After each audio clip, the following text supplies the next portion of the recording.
Nací con el propósito de mejorar el bienestar de la sociedad a través de la cultura, el medio ambiente, la solidaridad y el deporte. Mi misión es transmitir el espíritu del mar para conectar los territorios. Siempre he querido que el mar no sea una frontera que separa los territorios, sino el vínculo que los une. Estoy comprometida con el mar y su biodiversidad. Apoyo proyectos de investigación científica para dejar el mejor legado posible a las generaciones futuras y les enseño la importancia de preservar el entorno marino. Promuevo el desarrollo cultural de las comunidades para enriquecer la calidad de vida de sus habitantes.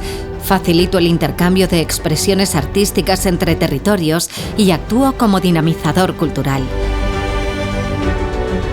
Contribuyo al desarrollo social mediante acciones respaldadas por nuestros voluntarios que mejoran la vida de las personas.